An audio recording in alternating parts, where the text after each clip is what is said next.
சாதத்துக்கு சாப்பிட சூப்பரான தண்டு துவையல் எப்படி செய்யறதுன்னு பார்க்கலாமா? அதுக்கு காரத்துக்கு தகுந்த மாதிரி பச்சை மிளகாய் எடுத்திருக்கேன், தேங்காய் 4-5 சில் எடுத்திருக்கேன், இஞ்சி வந்து சின்னதாக 2 பீஸ் எடுத்திருக்கேன், பூண்டு 4-5 பல் எடுத்திருக்கேன், தண்டை வந்து சின்ன சின்னதாக வெட்டி தண்ணியில் போட்டு வச்சுருக்கேன் நாரெல்லாம் எடுத்து.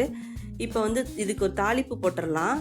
ஒரு கரண்டி வச்சுக்கலாம், தேவையான அளவு எண்ணெய் ஊற்றிக்கலாம், 1 டீஸ்பூன் கடுகு, 1 டேபிள் ஸ்பூன் உளுந்தம்பருப்பு சேர்த்துருக்கேன். இது நல்லா பொரியட்டும். பொரிஞ்சோடனே ஆஃப் பண்ணி ஆற வச்சிடலாம். இப்போ வந்து அடுப்பில் கடாய் வச்சிடலாம். கடாய் ஹீட் ஆனோடனே தேவையான அளவு எண்ணெய் ஊற்றிக்கலாம். இஞ்சி பூண்டு இதை போட்டு நல்லா பரட்டி விட்டுக்கலாம். 1 நிமிஷம் பரட்டினா போதும். அதுக்கப்புறம் பச்சை மிளகா சேர்த்துக்கலாம். பச்சை மிளகாயும் போட்டு 1 நிமிஷம் பரட்டிக்கலாம்.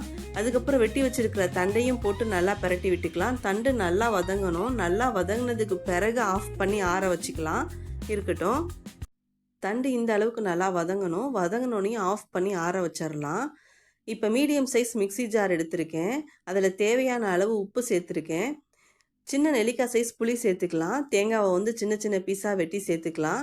தாளித்து வச்சுருக்க கடுகு உளுந்தம்பருப்பு அதையும் சேர்த்துக்கலாம். வதக்கி வச்சுருக்கிற தண்டையும் சேர்த்து நல்லா கொரகொரப்பாக அரைச்சிக்கலாம். அதுக்கப்புறம் தேவையான அளவு தண்ணி ஊற்றி நல்லா நைஸாக அரைச்சிக்கலாம். இப்போ வந்து இதை ஒரு பவுலுக்கு மாற்றிக்கலாம். சூப்பரான தண்டு துவையல் ரெடி ஆயிடுச்சு. லஞ்சுக்கு சாப்பிட சூப்பராக இருக்கும். இந்த வீடியோ பிடிச்சிருந்தா லைக் பண்ணுங்கள், சப்போர்ட் பண்ணுங்கள், சப்ஸ்கிரைப் பண்ணுங்கள் ஃப்ரெண்ட்ஸ். பை.